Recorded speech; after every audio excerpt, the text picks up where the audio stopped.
Dalam hidup selalu ada ya kisah yang entah kenapa sama persis dengan yang pernah atau bahkan sedang kita alami.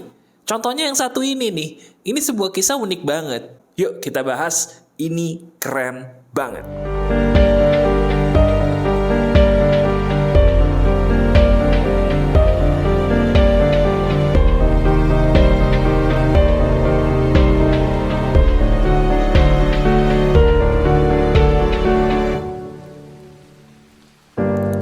Ini adalah kisahku. Ini adalah kisah saya.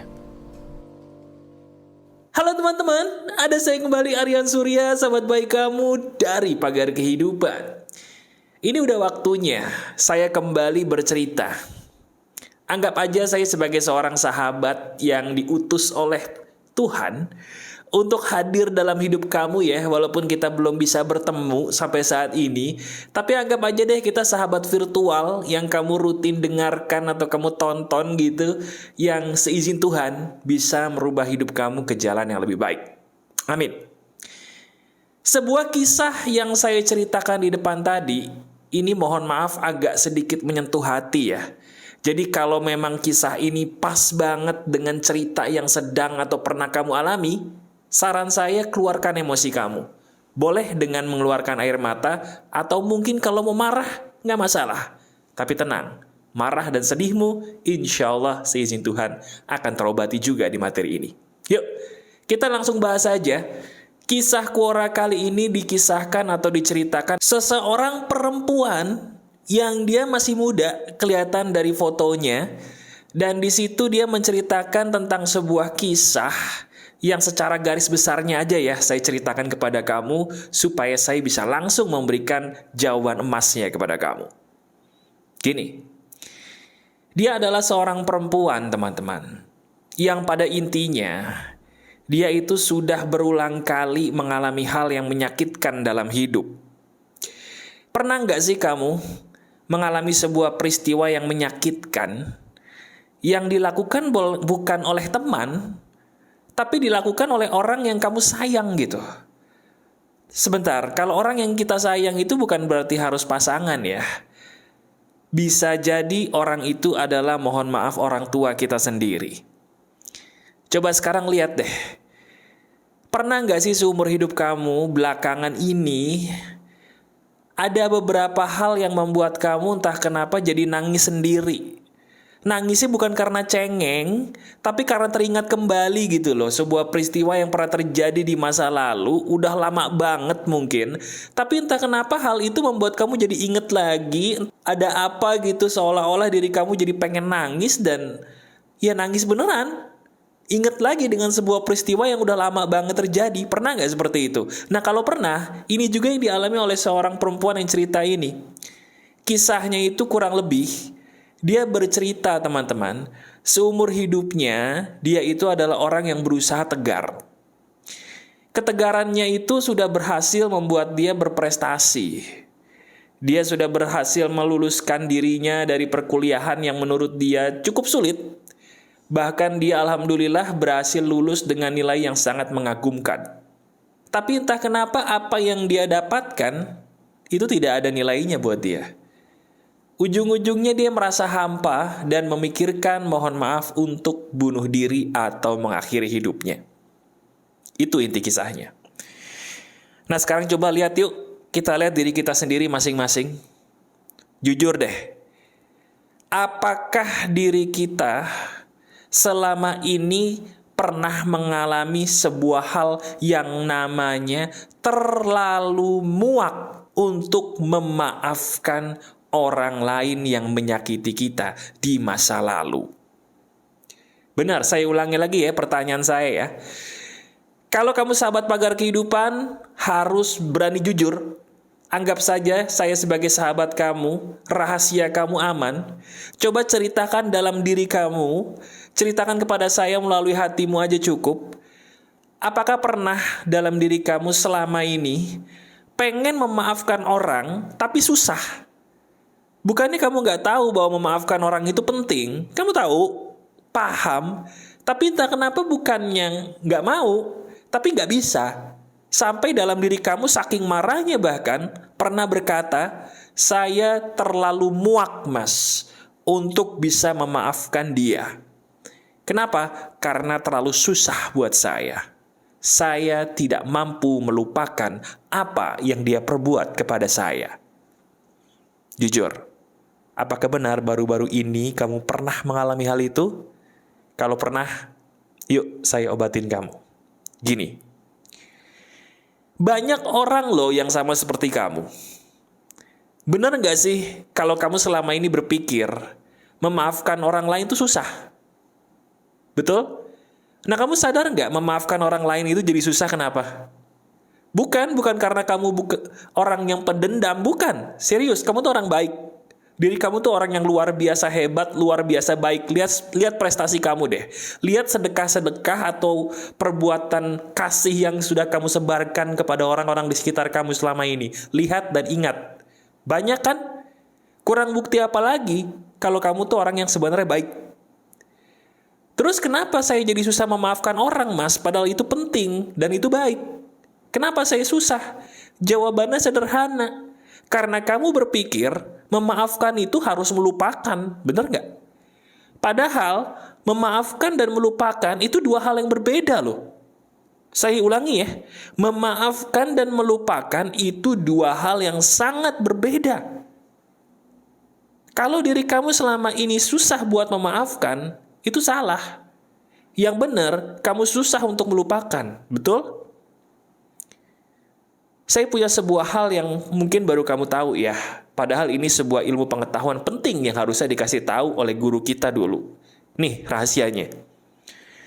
Otak kita nih, ya, otak kita ini diciptakan Tuhan tidak bisa menghilangkan data. Saya ulangi. Otak kita ini yang di dalam kepala, itu data-datanya nggak bisa hilang.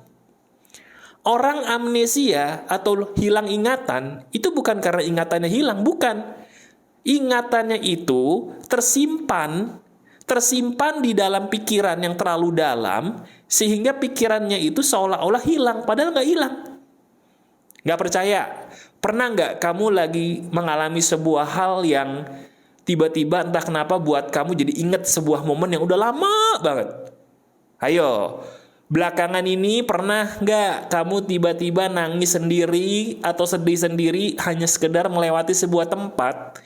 Tempat itu mungkin nggak ada kenangannya, tapi entah kenapa tempat itu punya sebuah hal yang entah bentuknya, entah aromanya, mengingatkan kamu dengan masa-masa kecil mungkin, atau masa-masa dulu, sehingga kamu jadi nangis, jadi sedih dalam hati karena, aduh saya kangen banget dengan bapak saya kangen banget dengan ibu saya kangen banget dengan masa kecil saya yang indah, sementara saya sekarang sudah banyak tanggungan, terus kamu jadi melo. Pernah seperti itu?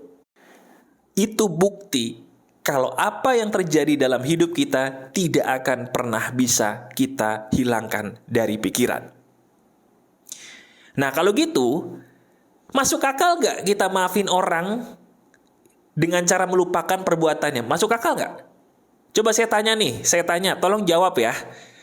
Kan tadi saya bilang otak kita itu diciptakan Tuhan tidak bisa hilang ingatannya. Data-data di otak kita ini gak bisa hilang. Bisanya tersimpan dengan rapi. Tapi hilang gak bisa.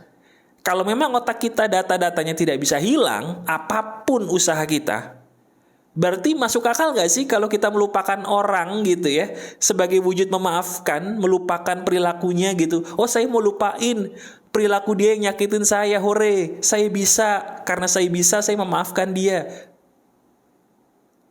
Apakah harus kita memaafkan orang dengan cara melupakan perbuatannya? Harus? Harus gak? Enggak, saya ulangi, tidak. Yang saya takutkan bukan karena kamu tidak bisa memaafkan dia. Yang saya takutkan adalah kamu itu tidak bisa memaafkan dirimu sendiri. Coba, benar apa enggak? Dengan kamu belum bisa memaafkan orang itu tuh, kamu selama ini nyakitin diri sendiri, sadar enggak? Ayo, Kemarin-kemarin pernah nggak memasukkan sebuah minuman yang sebenarnya kamu tahu tuh nggak bagus buat badan, tapi kamu minum. Kenapa? Karena diri kamu kerasa butuh. Kalau saya nggak minum ini, Mas, saya tuh nggak bisa tenang. Pikiran saya tuh selalu pikirin hal-hal yang nyakitin saya dulu, Mas. Akhirnya minum alkohol. Akhirnya minum bir peletok. Minum apa lagi tuh yang diminum-minum tuh? Atau mungkin pelampiasannya makanan. Saya tahu, Mas, kalau banyak makan badan saya nggak sehat. Kamu pelampiasannya makan, semua dimakan. Makan es krim, makan jeroan, makan apa, sebakul, 2 bakul. Bukan karena kamu nggak tahu itu nggak sehat, tapi karena kamu mencari pelarian. Itu kamu bukan? Ayo. Nah sekarang, yuk. Kamu ikuti perkataan saya begini. Yuk ikuti dengan suara yang keras ya. Ikuti. Saya memang tidak bisa memaafkan orang itu.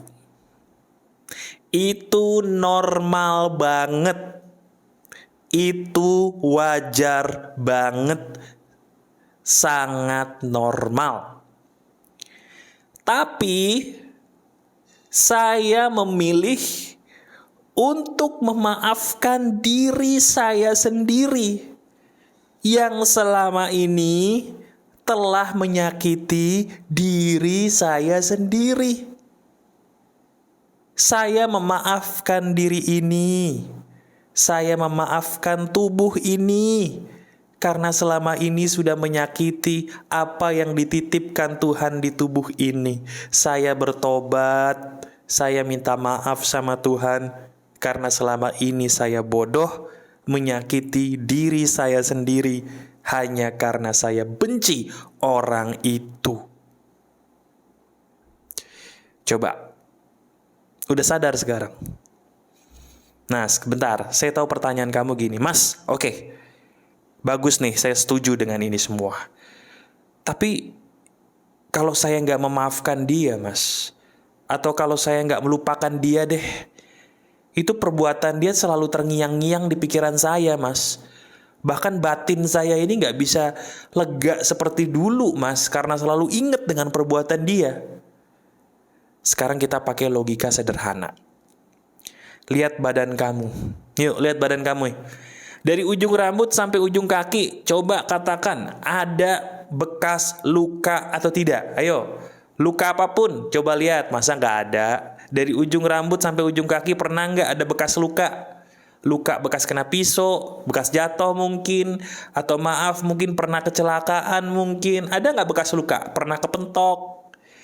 Sekarang saya tanya, luka itu begitu awal terjadi sakit gak? Sakit gak? Sakit. Tapi sembuh tuh. Apa yang menyembuhkan? Yang menyembuhkan adalah kamu tidak menganggap luka itu sebagai suatu hal yang berbahaya lagi. Kamu sibuk menikmati hidup. Kamu obati sih luka itu, dikasih obat, kasih supaya nggak infeksi. Tapi habis itu apakah kamu pikirin terus? Enggak. Mungkin perihnya masih kerasa, sakitnya masih kerasa, masih. Tapi kamu fokus nggak? Enggak, saya fokus nikmatin hidup. Nah itu, pakai cara itu juga untuk nyembuhin luka batin kamu. Diobatin. Cara ngobatinnya gimana? Pakai kata-kata yang saya contohkan tadi di video ini. Ulang kata-kata itu terus. Ulang terus-terusan. Ulang. Nanti lama-lama batin kamu tuh kayak dikasih obat merah gitu. Kayak lega, mungkin nangis tapi lega. Marah tapi habis itu lega. Ngedumel tapi habis itu lega. Nah begitu udah lega, udah fokus aja nikmatin hidup. Fokus nikmatin hidup. Kalau udah punya anak, nikmati itu kebahagiaan sama anak-anakmu. Kalau udah punya pasangan, nikmati kebahagiaan sama pasanganmu. Kalau jomblo, nikmati kejombloanmu. Banyak orang udah nikah, pengen jomblo. Apapun yang kamu punya, dinikmati. Lihat langit. Betapa indahnya langit. Kamu katakan terima kasih, atau alhamdulillah, atau puji Tuhan, saya bersyukur. Kamu punya hewan peliharaan, diusapin tuh hewan. Jangan dikasih makan doang. Ajak ngobrol tuh hewan. Pandangi betapa Tuhan menciptakan hewan-hewan itu dengan lucunya buat kamu, menemani hidupmu. Ayolah. Kita gak bisa lupain kejadian itu lagi. Kenapa sih? Kok kita harus maksa banget untuk bisa melupakan? Yuk, pakai kata-kata yang saya ajarkan tadi di video ini. Obati diri kamu. Obati. Setelah obati, fokus ke hal yang membuat kamu happy. Nggak usah fokus ke lukanya. Lihat, kalau luka yang ada di badan kamu aja bisa sembuh, berarti luka batinmu bisa sembuh. Walaupun menimbulkan bekas, tapi bukan berarti itu berbahaya. Sama seperti luka di daging kita kan. Ada yang berbekas mungkin, tapi itu tidak berbahaya. Itu hanya menjadi kenangan bahwa dulu kita pernah loh mengalami sakit seperti itu. Jadikan setiap rasa sakit sebagai pengalaman berharga. Ceritakan kisah itu kepada orang-orang yang kita sayang nanti, agar mereka tahu bahwa kamu sebagai orang hebat, sebagai sahabat saya, pernah jatuh dalam rasa sakit, tapi kamu berhasil bangkit lagi, karena hebatnya kamu. Oke? Resapi video ini, rasakan perbedaannya, ulangi apa yang saya ajarkan tadi, dan lihat kesejukan yang terjadi dalam batin kamu. Masih ada saya, Aryan Surya, sahabat baik kamu selalu dari Pagar Kehidupan. Tetap keep the spirit, keep sharing, and keep loving. Bye-bye.